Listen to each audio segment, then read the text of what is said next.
Saudara, di sisa masa pemerintahan, Presiden Joko Widodo menambah wajah baru koalisi dalam kabinet. Ketua Umum Partai Demokrat Agus Harimurti Yudhoyono hari ini dilantik sebagai Menteri ATR Kepala BPN.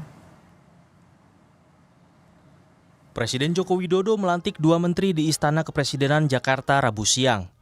Marsikal Purnawirawan Hadi Cahyanto mengisi posisi Menko Polhukam yang ditinggalkan Mahfud MD karena mengikuti Pilpres 2024. Ketua Umum Partai Demokrat Agus Harimurti Yudhoyono menjadi wajah baru yang mengisi kabinet. AHY dilantik sebagai Menteri Agraria dan Tata Ruang. Kepala Badan Pertanahan Nasional menggantikan Hadi Cahyanto.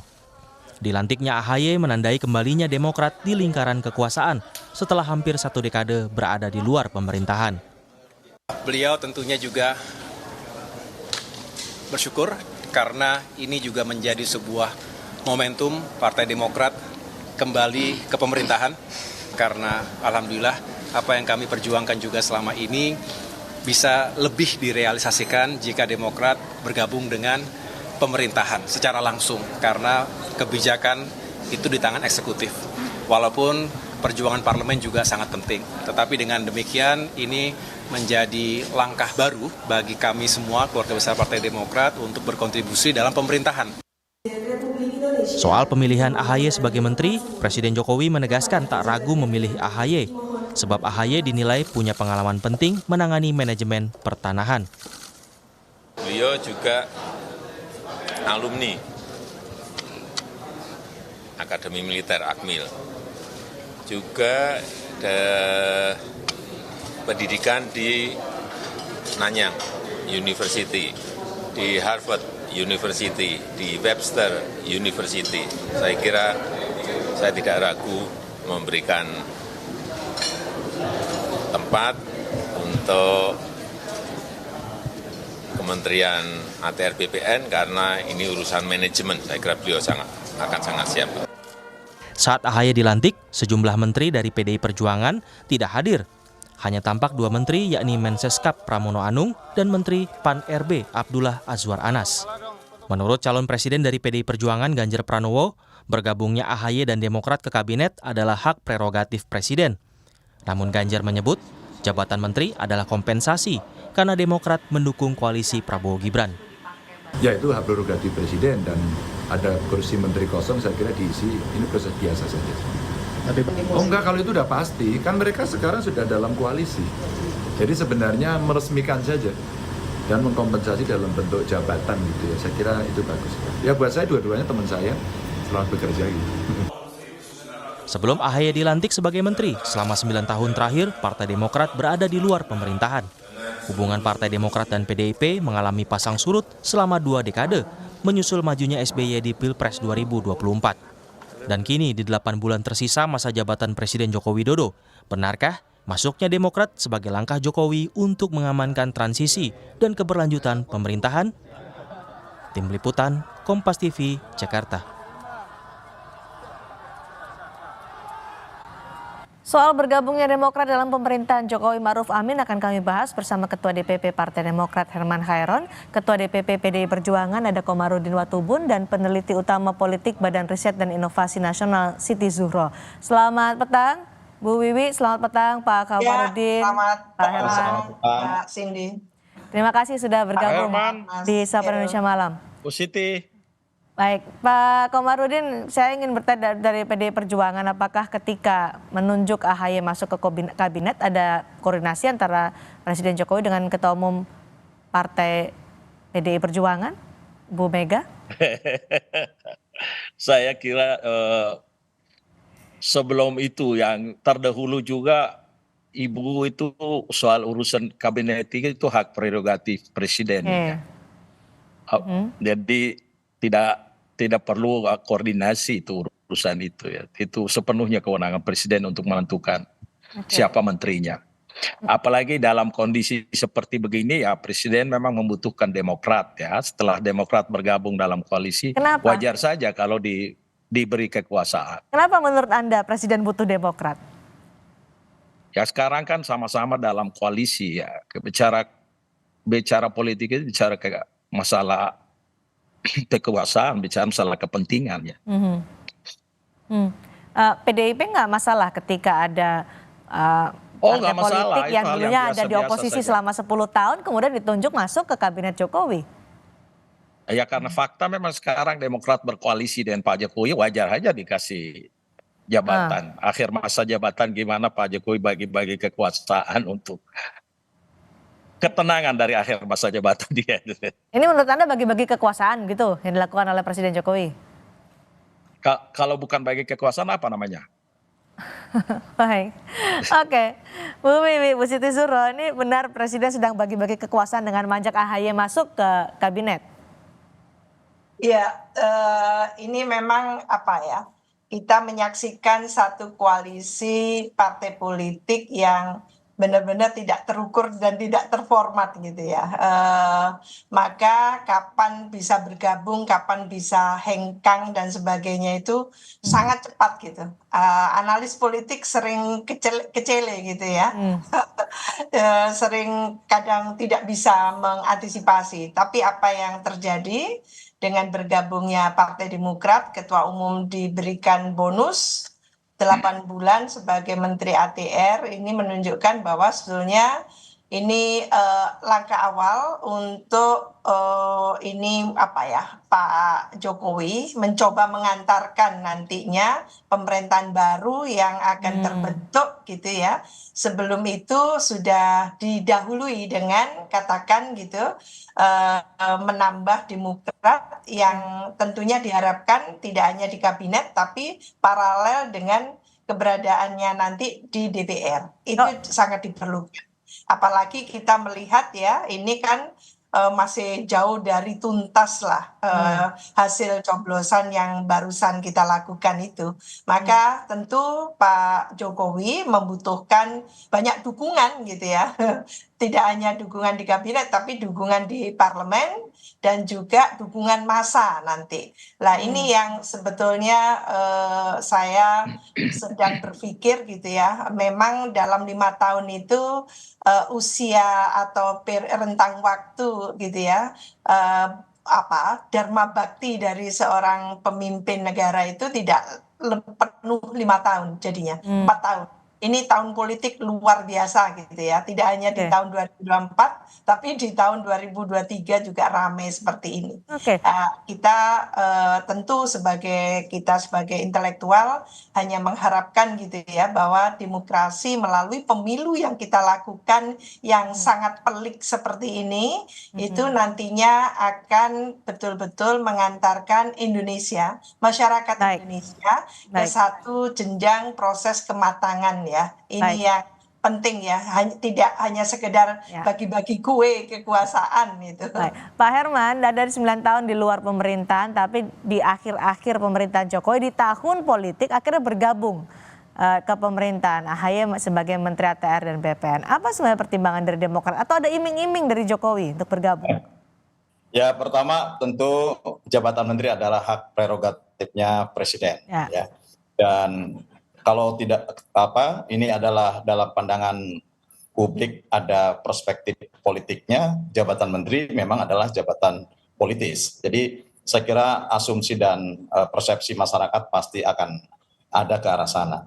Namun lebih daripada itu, tentu bagi Partai Demokrat ketika negara membutuhkan, ketika Presiden membuka ruang dan kesempatan untuk berkontribusi besar terhadap bangsa dan negara ini, ya kader terbaik tentu akan berbuat yang terbaik bagi bangsa dan negara juga bagi rakyat. Sehingga ketika Pak Jokowi tentu membuka ruang dan melantik Ketua Umum kami Mas AHY menjadi Menteri ATR BPN, ini adalah kesempatan juga untuk memberikan kontribusi yang terbaik bagi rakyat. Jadi idealismenya tentu di sana gitu ya. Tidak hanya semua itu dipandang dari sisi politik.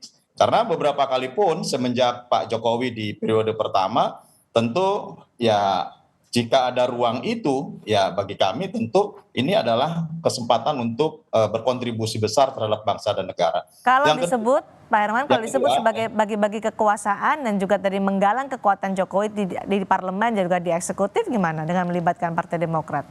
Yang kedua, ya saya sedikit, dalam sistem politik multipartai tentu tidak ada koalisi permanen, ya. Jadi tidak seperti misalkan di Amerika Kalau Demokrat berkuasa, liberalnya kemudian beroposisi atau sebaliknya. Nah, sehingga di negara yang sistem politiknya multipartai, keluar dan masuk pada apakah mereka ada di pemerintahan maupun di luar pemerintahan, ini kan menjadi suatu hal yang logis gitu. Oleh karenanya ini tinggal bagaimana kita akan meletakkan diri. Seperti Mas Ahaye ini didasarkan kepada idealisme bahwa ada kepentingan yang lebih besar. Kami juga meyakini bahwa Pak Jokowi memiliki target-target dalam 8 bulan ke depan, ini harus ada target yang bisa diselesaikan. Pilihannya kepada siapa? Ya tentu harus kepada pilihan pertama ya secara politik, tentu juga harus partai-partai yang sekarang melekat dalam satu sistem ya ini menuju kepada kesinambungan. Yang kedua ya tentu juga harus memilih siapa figur yang tepat untuk memimpin itu, dan kami yakin bahwa Mas Ahaye mampu untuk bisa menjadikan solusi ke depan bagi Kementerian ATR BPN gitu. Sejak kapan sih obrolan dari Jokowi untuk bisa menempatkan Ahaye masuk ke kabinetnya? Apakah waktu Prabowo menemui SBY di Pacitan sudah ngobrol soal itu? Kemungkinan Ahaye masuk kabinet. Hubungan Pak SBY, hubungan Mas Ahaye dengan Pak Jokowi kan komunikasi itu kan terjalin terus gitu ya. Karena untuk kepentingan bangsa tentu juga kami meletakkan kepentingan partai. Nah, oleh karenanya ketika kami di luar pemerintahan, kritik kami juga adalah kritik bagaimana mengkritik untuk lebih baik. Mengkritik untuk bisa pemerintahan lebih kontributif kepada masyarakat.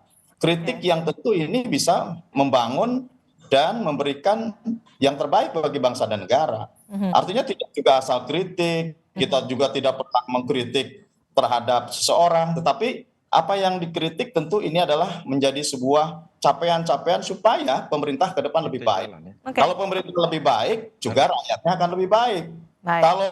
Kalau kemudian pemerintahannya kurang baik, ya yang menjadi korban juga rakyat. Oleh karenanya, bagi kepentingan Demokrat, ruang yang diberikan jabatan saat ini sebagai menteri, tentu ini adalah untuk memberikan kontribusi kepada rakyat. Baik, Pak Herman, Pak Komarudin, PDI Perjuangan apakah nyaman dengan adanya Demokrat masuk ke kabinet Jokowi?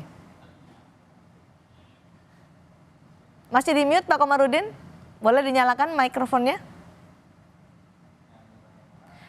Karena ini kan pertama kalinya nih dalam 10 tahun terakhir bersama dengan Presiden Jokowi, tadi Anda menyebutkan Demokrat saat ini kan berada di koalisinya Jokowi. Apakah merasa PDI Perjuangan saat ini sudah lebih minggir gitu dari koalisi Jokowi, Pak Komarudin?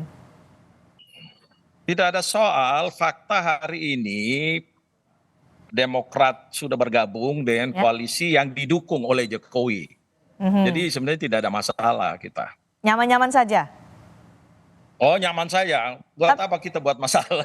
Tapi kenapa tadi dalam pelantikan hanya 2 menteri dari PDI Perjuangan yang hadir? Hanya ada Pak Aswar, kemudian ada Pak Pramono Anung. Menteri-menteri ini sekarang semua calon DPR, jadi jangan diartikan tidak hadir berarti tidak mau.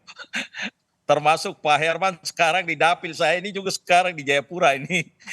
Jadi kalau tidak hadir tidak langsung diartikan bahwa ini PDI Perjuangan ada merasa sesuatu yang tidak beres itu. Bukannya tidak diundang atau menolak hadir ya, Pak Komarudin? Ini saya ingin mendapat konfirmasi itu. Tidak tahu, tapi yang pasti menteri-menteri itu semua masuk daftar calon DPR dan sekarang pasti semua ada di dapil. Oke, Bu Wiwi, jadi kalau ada Demokrat di kabinet Jokowi, bagaimana nanti hubungan antara Jokowi dan PDI Perjuangan menurut Anda? Oke, sebelum personal kita institusional dulu ya. Saya sangat concern dengan bagaimana check and balances ya antara legislatif dan eksekutif. Ini praktis kalau semua dari 9 partai yang ada di DPR itu berarti 8 itu semuanya ke partai pendukung kekuasaan gitu ya. Tinggal 1 PKS gitu ya. Bagaimana PKS melakukan oposisi sendirian gitu. Ini sangat tidak sehat sebetulnya, tidak balance, tidak imbang gitu. Lah tentu ada de facto dan de jure gitu ya. Apakah tentu PDIP sampai saat ini masih konsisten gitu ya setiap kebijakan pemerintah akan didukung penuh, itu yang perlu dipertanyakan dengan kenyataan perkembangan perpolitikan terakhir seperti ini.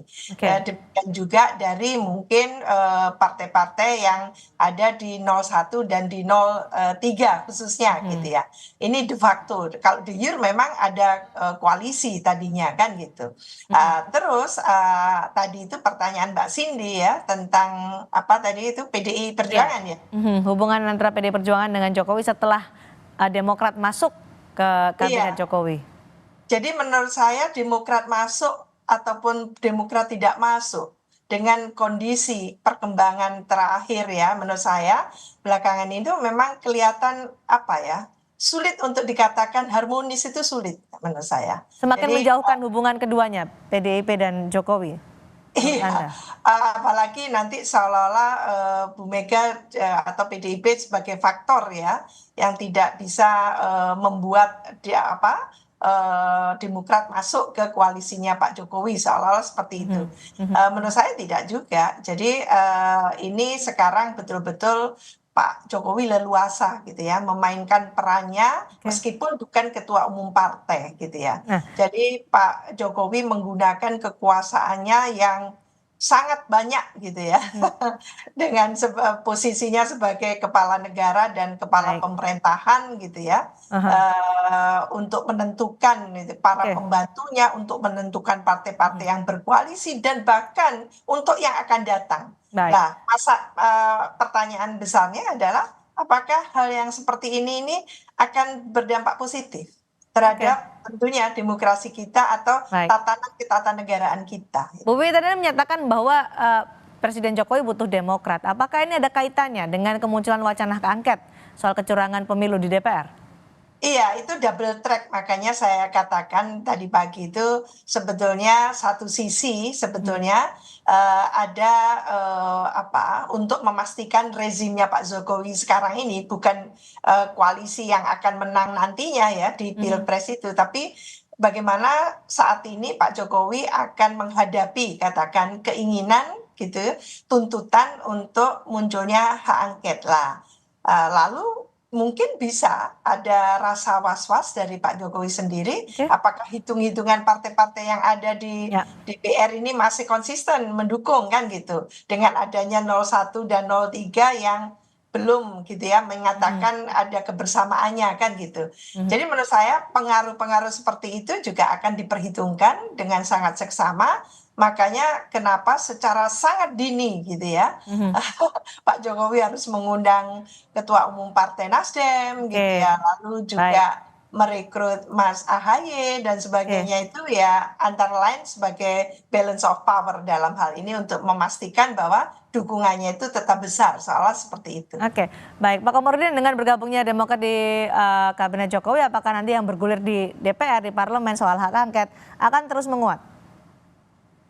Ya, saya kira itu dua hal yang berbeda ya. Kalau urusan hak angket itu memang bagian dari komitmen kita untuk proses demokrasi itu tidak sekedar memenuhi syarat prosedural, tapi juga substansial. Ya. Dan pasti yang menang yang menganggap wah ini tidak ada masalah. Tapi kalau kita partai atau calon yang bertarung saja menganggap masalah, barangkali itu dicurigai macam-macam. Tapi fakta, kalangan akademisi dan pengamat semua menyatakan pemilihnya memang ada masalah. Itu yang kita uji.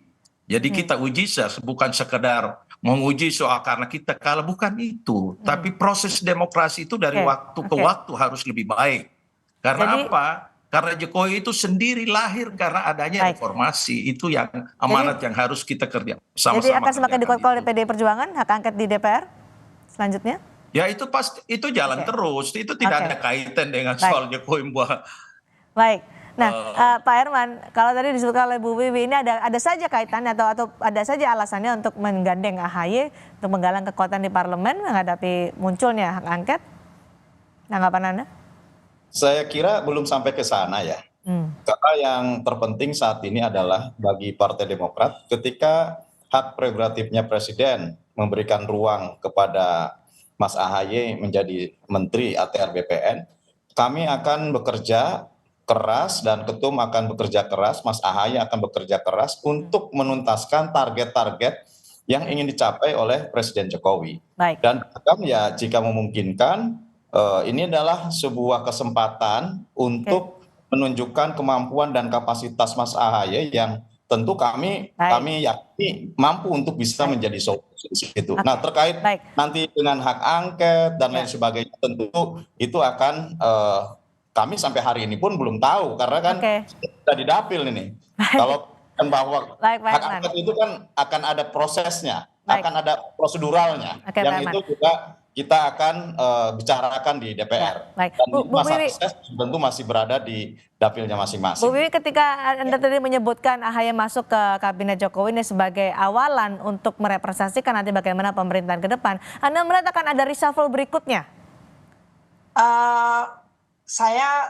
Ini yang makanya Pak Jokowi itu kan antisipatif sekali ya. Jadi mengantisipasi semuanya itu secara dini. Maka akan ada undangan terhadap ketua-ketua umum partai itu ya. Rencananya kan seperti itu. Maka dengan mengundang ketua-ketua umum partai itu bisa diketahui gitu ya. Bagaimana komitmen dan sebagainya. Mungkin setelah itu baru dia action. Ini perlu di-reshuffle atau tidak kan itu. Jadi dia ingin dulu memastikan, meyakinkan, merekonfirmasi gitu ya. Dukungannya masih penuh, loyalitasnya masih penuh atau seperti apa. Maka itu yang akan dieksekusi segera oleh Pak Jokowi. Ini Pak Jokowi ini sudah out of the box seringnya gitu kan. Jadi reshuffle dalam waktu dekat menurut gitu Anda? Kan? Ya. Reshuffle dalam waktu dekat menurut Anda, singkat saja sebelum kita jeda. Tidak tertutup kemungkinan kalau ada yang resisten tidak ingin gitu ya berada di kabinetnya. Gitu. Menteri dari partai mana yang menurut Anda terancam? Kalau menurut saya ya mungkin PDI Perjuangan ya. Kalau PDI Perjuangan sama sekali menutup diri untuk diajak berbicara, tidak mau dan sebagainya gitu ya. Mau tidak mau mungkin akan ada reshuffle kan gitu. Yang kelihatan seperti itu karena pendekatan itu kayaknya lebih lancar dengan 01 ya. Baik. Partai-partai yang ada di 01 kelihatan sudah mulai didekati dan sudah terjadi kemarin kan. Ya, singkat saja Pak Komarudin, singkat saja. Kalau nanti mengincar reshuffle dan terancam PDI Perjuangan gimana? Singkat saja. Kalau menurut saya idealnya Pak Komarudin nggak masalah ya. Oke. Baik. Tidak masalah. Tadi saya sampaikan sejak terbentuk pemerintahan periode pertama maupun periode kedua itu seolah-olah ini Ibu Mega yang menentukan menteri, tidak ada itu. Ibu itu serahkan sepenuh menjadi hak prerogatif presiden. Ibu sangat menghargai urusan-urusan seperti begitu. Hanya publik kadang menilai wah. Jadi kalau kemudian presiden mau ambil tindakan itu ya silakan saja, tidak soal bagi kita. Baik, terima kasih Pak Komarudin Watubun, terima kasih Bu Siti Zuro, terima kasih juga Pak Herman Khairon sudah berdiskusi bersama kami di Sapa Indonesia malam hari ini. Selamat sore.